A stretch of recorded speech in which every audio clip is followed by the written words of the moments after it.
Jadi sebenarnya kan hidup ini adalah mengumpulkan bekal itu ya. Bekal itu kan harus cukup agar kita bisa menempuh perjalanan yang cukup jauh. Saya sedang mengumpulkan bekal sedikit demi sedikit gitu ya, untuk perjalanan jauh saya dan keluarga saya nanti ketika sudah wafat atau sudah meninggal. Bukan soal siapa yang terbaik, tapi soal siapa yang mau berbuat baik.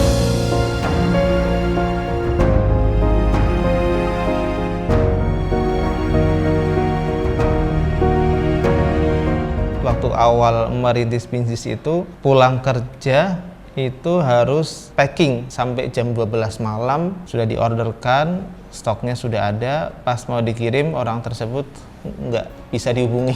Ya paling krusial itu saat kondisi pandemi ya, benar-benar terjadi penurunan penjualan sampai boleh dikatakan 60% lah turun. Yang ini mengakibatkan ya ada 2 karyawan yang harus dikeluarkan itu ya.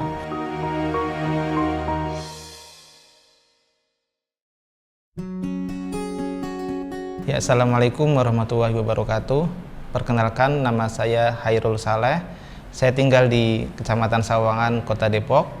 Saat ini saya mengelola bisnis alabala.com. Alabala.com ini adalah salah satu distributor fashion di Indonesia yang menjual lebih dari 40 brand di Indonesia dari berbagai daerah. Karena saya terlahir dari kondisi orang tua yang kurang mampu secara ekonomi, kemudian orang tua juga punya usaha. Dulu orang tua saya itu jualan nasi sarapan gitu ya, ada nasi, ada bubur di daerah Pekalongan, khasnya itu Megono. Nah, karena sejak kecil memang sudah sering melihat orang tua jualan, ya akhirnya saya pun membantu orang tua saya dari mulai menyiapkan menanak nasi, kemudian bahkan kadang melayani pembeli yang beli sarapan di pagi hari. Nah, dari situ mulai muncul tuh mental saya ketemu dengan orang itu nggak malu ya, karena kan anak-anak kecil biasanya kalau ketemu orang ya malu ya, apalagi kalau jualan. Nah, waktu itu saya mulai serius untuk mencoba jualan dengan adik saya di usia SMP. Jadi saya membuat telur asin, kemudian setelah jadi telur asin saya dan adik keliling kampung jalan kaki ya, menjajakan telur asin. Jadi suatu ketika pas menjajakan itu hujan deras, ya namanya hujan deras, nggak ada orang di luar, semuanya di dalam rumah. Akhirnya ya pulang pun telur asinnya masih utuh ya, nggak laku sama sekali. Kita makan sendiri semuanya gitu. Nah, itu cerita waktu kecil yang sampai sekarang masih membekas ya. Tapi setelah saya mulai beranjak dewasa sampai SMA pun ya saya mulai berpikir untuk menekuni bisnis dengan tren saat itu ya. Jadi mulai ramai internet dan lain sebagainya. Akhirnya saya mulai belajar internet. Jadi di waktu SMA itu saya punya bisnis jualan soal-soal ujian nasional ya. Kalau biasanya kan dalam bentuk buku, ini saya cari di internet kisi-kisinya ataupun contoh-contoh soal tahun-tahun lalu, saya download, kemudian saya simpan di dalam disket. Jadi waktu itu masih pakai disket, masih rame ya. Nah, customer saya itu adalah guru-guru SMA yang waktu itu punya bimbingan belajar di rumah mereka. Jadi hasil kumpulan soal yang saya sudah masukkan disket itu saya tawarkan ke mereka, dan ternyata mereka ini nggak bisa ya bermain internet, jadi nggak tahu cara mengakses website itu dan sebagainya. Akhirnya saya jual ke mereka dan lumayan tuh, dapat untung sekitar 200.000 di SMA di saat itu ya, di Kota Pekalongan. Nah, inilah uang yang pertama kali saya pakai untuk modal saya kuliah ya. Saya karena kondisi tidak mampu, mau kuliah bingung, akhirnya dari uang hasil jualan soal-soal ujian ini saya jadikan biaya pendaftaran untuk daftar kuliah di Sekolah Tinggi Akuntansi Negara. Nah, inilah awal mula saya keluar dari Pekalongan merantau ke Malang untuk kuliah.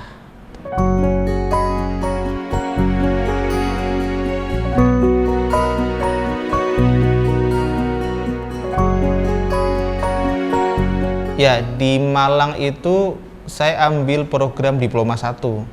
Jadi hanya setahun kuliahnya dan memang ya pinginnya kuliah sebentar langsung kerja PNS ya biar dapat duit untuk kebutuhan ekonomi keluarga gitu ya, untuk orang tua saya dan adik saya. Nah, saya kuliah setahun, selesai di STAN itu, selesai lulus kuliah setahun langsung diangkat PNS. Jadi alhamdulillah di tahun itu, tahun 2017 saya selesai kemudian diangkat PNS dan pindah lagi tuh dari Malang, selesai kuliah dimutasi dipindahkan ke Jakarta. Jakarta itulah mulai saya bekerja sebagai pegawai negeri sipil. Jadi waktu itu saya dapat tugas sebagai bendahara kantor. Nah, bendahara kantor itu kan bisa melihat gaji sekantor gitu ya. Nah, saya membaca gaji di level tertinggi di kantor saya itu di angka 40 jutaan waktu itu ya. Dan saya berpikir kalau saya ingin mencapai angka itu harus membutuhkan waktu mungkin sekitar 20 sampai 30 tahun. Nah, sesuatu yang sangat lama. Atau saya berpikir gimana caranya saya bisa punya penghasilan senilai itu tapi cepat gitu. Nah, akhirnya saya memutuskan ya udah saya coba bisnis seperti apa yang pernah saya lakukan sejak kecil tapi dengan kondisi sambil bekerja. Nah, itulah awal mulanya saya merintis bisnis ketika PNS di tahun itu. Dulu sih awal bangun ya karena memulainya juga tidak ada mentor ya, nggak ada mentor, saya juga belajar. Waktu itu saya langsung belajar bisnis online, jualan menggunakan tokobagus.com waktu itu ya, masih ada ya. Karena saya masih bekerja, baru mulai kerja sebagai PNS, masih bingung cara ngatur waktunya, akhirnya ya saya hanya jualannya via online. Jadi produk-produk mainan, saya ke Pasar Jatinegara, kemudian saya fotoin, saya upload fotonya di Toko Bagus. Ya, sampai dari situ ya ada sih pemasukan 1 juta, 2 juta setiap bulannya.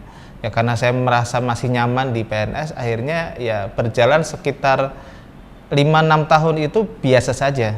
Ya. Jadi ibaratnya dapat segitu, habis segitu, nggak ada kenaikan, nggak ada karyawan juga, nggak ada sistem dan sebagainya. Sampai saya mulai tercerahkan ya ketika saya ikut pelatihan Facebook Ads. Ya, pelatihan Facebook Ads, kemudian pelatih atau mentornya itu mengatakan kalau ingin bangun bisnis ya harus ada mentor, harus mulai memikirkan bagaimana SOP, manajemen dan sebagainya. Nah, itulah mulai saya terpikirkan ini bisnis yang saya geluti selama bertahun-tahun, kalau polanya hanya yang penting jualan laku nggak akan besar. Akhirnya saya mulai tuh serius bagaimana membangun bisnis, membuat bisnis model, bagaimana merekrut karyawan, membuat SOP dan seterusnya. Nah, setelah ikut pelatihan itu saya mulai menerapkan sedikit demi sedikit ya bagaimana cara promosi, kemudian sampai membuat bisnis model, sampai akhirnya 3 bulan setelah saya ikut pelatihan itu saya mulai rekrut karyawan. Di tahun 2017 ketika saya mulai bisnis online ya menggunakan Facebook Ads, satu merek yang saya mulai jual dengan fokus diiklankan di Facebook itu adalah merek Vania, brand Vania. Nah, ini brand Vania ini saya seriusi, saya iklankan menggunakan Facebook, kemudian sampai peningkatan penjualan setahun kemudian setelah saya mulai jualan produk Vania ini pernah omset di angka 350 juta sebulan, dan itu hanya menggunakan iklan di Facebook. Nah, inilah yang mengantarkan saya menjadi top distributor dan mendapatkan hadiah berupa umroh gratis ya. Jadi saat itu alhamdulillah saya berangkat umroh Ramadan sampai Lebaran di sana, itu hadiah dari jualan jilbab ya. Ini salah satu pencapaian yang paling tinggi dari penjualan jilbab. Waktu itu hampir 13.000 piece per bulan terjual. Itu hanya jilbab saja gitu.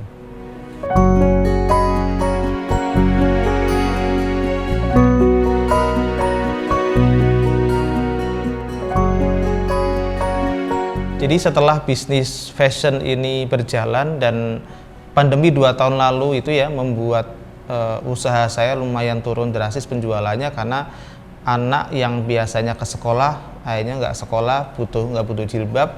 Akhirnya saya beralih menambah bisnis baru, frozen food ya.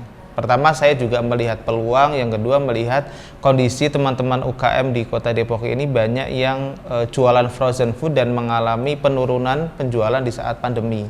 Nah, akhirnya saya buatkan semacam pusat penjualan frozen food untuk produk khusus UKM Kota Depok. Jadi saya tidak menerima produk-produk yang brandnya sudah nasional, fokus memasarkan ya produk-produk UKM Kota Depok. Nah ini biasanya yang saya saring pertama dari segi kualitas ya, kualitas itu dari segi rasa, kemudian dari segi legalitas juga, kemudian dari bagaimana pasar menerima enggak gitu kan. Nah ini ada lebih dari 15 merek produk UKM Kota Depok yang kami pasarkan. Nah akhirnya kami membuat satu platform penjualan online menggunakan website yukjajan.com. Nah ini khusus untuk melayani produk frozen food ya, selain menggunakan tadi ya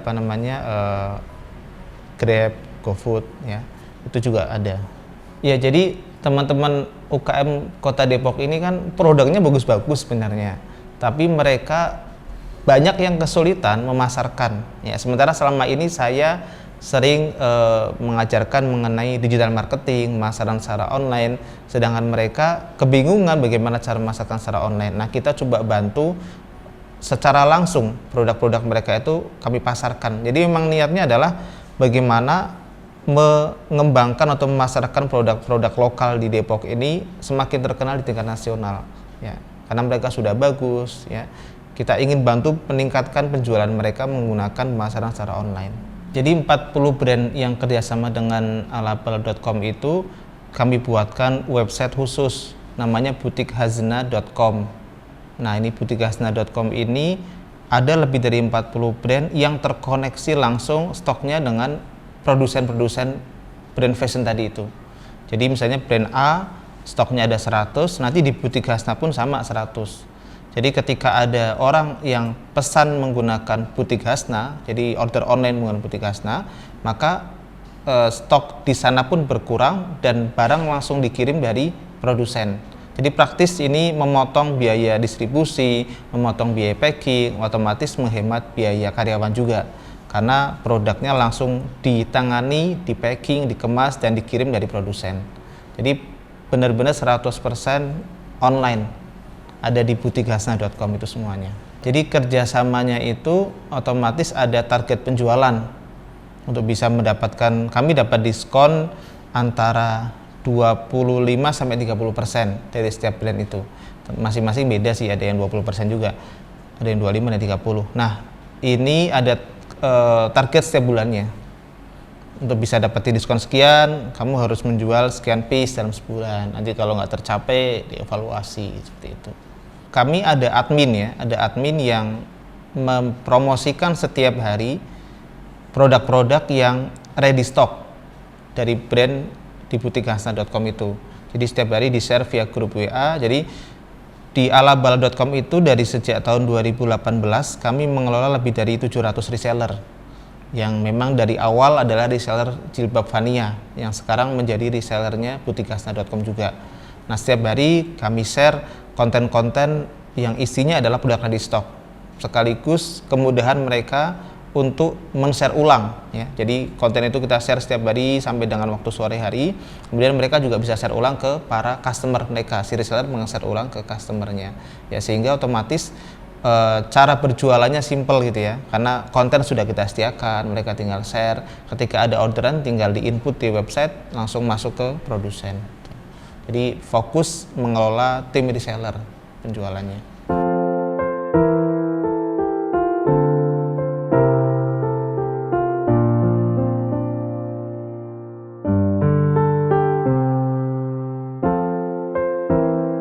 Ya memang awal-awal kesulitan ya. Jadi saya ingat waktu awal merintis bisnis itu pulang kerja itu harus packing sampai jam 12 malam.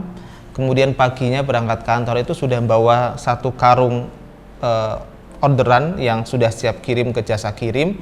Saya titipkan ke stasiun, pulang kerja saya mampir ke jasa kirim untuk dikirim. Jadi terus beberapa bulan seperti itu. Sampai akhirnya saya memutuskan mengatur waktunya dengan cara menambah karyawan, ya, merekrut karyawan, menambah karyawan. Jadi mendelegasikan sebagian yang saya kerjakan ini ke orang lain, gitu ya, agar waktu saya bisa fokus untuk kerja dan bisnis bisa dibantu oleh tim karyawan. Kalau ditipu belum pernah ada kejadian sih, belum kejadian. Alhamdulillah selama ini kondisi baik-baik saja. Paling ya produk yang sudah diorder, pernah tuh ada orang order sampai nilainya nggak besar juga sih, 2 jutaan itu ya, sudah diorderkan, stoknya sudah ada, pas mau dikirim orang tersebut nggak bisa dihubungi. Ya, itu pernah juga, tapi nilainya nggak besar, 2 jutaan gitu. Ya paling krusial itu saat kondisi pandemi ya, pandemi awal itu benar-benar terjadi penurunan penjualan sampai boleh dikatakan 60% lah turun. Yang awalnya di atas 200 sampai di bawah 100 per bulan gitu ya. Yang ini mengakibatkan ya ada 2 karyawan yang harus dikeluarkan gitu ya. Efek dari kondisi keuangan yang tidak cukup untuk membiayai operasional gitu ya. Nah, dari situ pun banyak reseller yang akhirnya memutuskan berhenti jualan. Padahal mereka kan ibaratnya tim marketing dari Alabala gitu. Nah, ini mengakibatkan kami harus merubah strategi, memperbaiki strategi dan merubah strategi. Sampai hari ini pun masih terus diperbaiki ya, karena efek dari pandemi 2 tahun ini cukup menerpa dengan kencang lah untuk Alabala ini. Terbuka ya untuk siapa saja untuk bekerja sama. Tapi memang biasanya ada kendala di stok ya, karena kan stok harus ready selalu ya. Karena ibaratnya kalau sudah masuk ke kami ya akan dimasukkan ke website dan otomatis orang yang melihat itu adalah stok real time yang ada di produsen. Berarti stok harus selalu ready. Kemudian pengiriman juga ada batas waktunya. Dalam artian kalau ada yang order hari ini maksimal besok harus sudah dikirim dan diinput resinya. Kalau misalnya si produsen atau supplier tidak bisa mengirimkan pesanan sesuai dengan aturan, maka akan dibatalkan oleh sistem pesanan tersebut ya, sehingga orderan batal ya. Kalau orderan batal otomatis reputasi yang jelek buat Butik Hasna. Nah, ini yang mengakibatkan akhirnya supplier kami hentikan kerjasamanya. Produk-produk kami memang kami jualkan juga di marketplace ya, Tokopedia, Shopee, Bukalapak, Lazada, Blibli, semuanya ada di situ. Produk-produk yang fashion ya. Tapi yang non fashion seperti frozen food itu ada di GrabFood, Shopee Food, sama di GoFood. Ya. Sama terakhir di Traveloka Eats. Gitu. Ya jadi sebenarnya bangun bisnis pun salah satu tujuan besarnya adalah bagaimana memberdayakan warga sekitar ya. Makanya karyawan saya meskipun jumlahnya nggak banyak, tapi itu adalah karyawan saya meskipun jumlahnya nggak banyak, tapi mereka ini adalah warga sekitar yang kesulitan mencari pekerjaan ya, lulusan SMA dan soal kerjaan. Nah, sama ketika saya membangun Yayasan Sahabat Quran Depok, tujuannya adalah agar warga sekitar yang membutuhkan solusi ya, pertama dari pekerjaan, yang kedua juga solusi dari masalah buta huruf Al-Quran itu bisa terselesaikan. Karena di sini setelah kita mulai dari tahun 2012 ada sekitar 100 guru yang sekarang diperkerjakan oleh yayasan. Kemudian UKM yang ada di sekitar pun kita berdayakan dengan kegiatan pelatihan di sini ya. Jadi memang secara pribadi saya ingin dari hasil usaha, dari bisnis ataupun dari yayasan itu punya dampak secara langsung untuk masyarakat gitu ya. Masyarakat dapat kerjaan, bisa meningkat kompetensinya gitu. Karena saya juga mengajar, biasanya mengisi pelatihan UKM mengenai digital marketing gitu ya. Ada UKM salah satunya dia itu pertama kali jualan di salah satu marketplace. Dia dropship waktu itu, dropship produk baju karate. Dia sih masih baru lulusan SMA waktu itu. Dia bingung mau bisnis apa, akhirnya saya bimbing cara jualan di marketplace. Ya. Sampai akhirnya pelan-pelan karena ketekunan dia bisa mendapatkan top seller lah ya, menjadi top seller di salah satu marketplace, sampai dia mulai bisa nyetok dan dia bisa beli rumah bahkan. Jadi mulai awalnya hanya dropship, kemudian dia bisa stok sendiri produk baju karatenya, bahkan menjadi salah satu penjual baju karate online terbesar di Indonesia.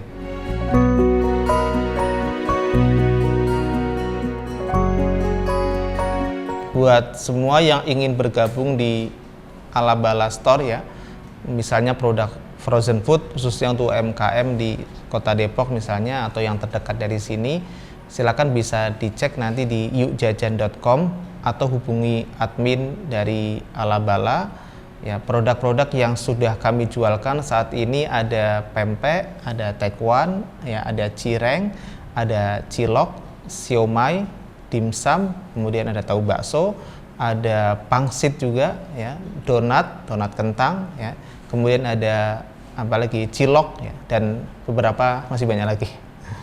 Datang langsung ke toko bisa, ya, di daerah Pengasinan, Kecamatan Sawang, Kota Depok. Dari awal saya bangun sampai sekarang niatnya adalah dibesarkan dan diwakafkan, ya. Jadi kalau tadi lihat di Sahabat Quran itu ada penjualan air minum, itu salah satu bisnis yang saya rintis 1,5 tahun yang lalu dan sekarang sudah saya wakafkan ke Sahabat Quran. Nah, pun sama sebenarnya bisnis alabala.com ini pun sebagian besar keuntungannya adalah masuk ke yayasan gitu ya. Makanya ya kenapa saya masih bertahan sebagai PNS, karena untuk kebutuhan pribadi dan keluarga ya jatahnya dari PNS, untuk kebutuhan karyawan dan berbagi ke sosial jatahnya dari bisnis gitu. Berbisnis saat menjadi karyawan itu resikonya sangat kecil ya. Nah, tips yang mungkin bisa dicoba adalah pertama, teman-teman semuanya harus serius belajar, ya, harus serius belajar, kemudian harus cari mentor. Karena kalau nggak cari mentor, biasanya kita hanya mencoba gagal, itu yang membuat mental kita cepat down biasanya. Ya, kalau mentalnya down, akhirnya mau jualan, mau bisnis lagi, merasa saya sering gagal, saya sering jatuh, sering nggak berhasilnya, akhirnya mundur, nggak jadi pengusaha. Nah, saran saya belajar, cari mentornya, kemudian jangan takut mencoba, ya, jangan takut mencoba terus, karena bisa jadi sesuatu yang kita pikirkan itu sulit atau bahkan mungkin cenderung gagal, ternyata ketika dicoba diiringi dengan belajar dan ada mentornya, ternyata itu mudah. Nanti kalau sudah menemukan jalannya biasanya akan lebih bersemangat lagi karena mentalnya sudah terbangun. Saran saya selalu melek data, melihat pasar butuhnya apa gitu ya. Jangan sampai hanya fokus produksi produk yang kita sukai yang sebenarnya itu tidak dibutuhkan pasar.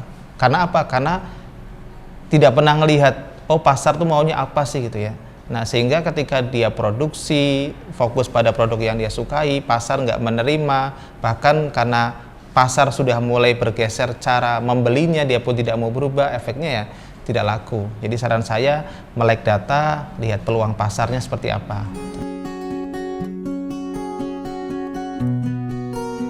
Jadi sebenarnya kan hidup ini adalah mengumpulkan bekal itu ya.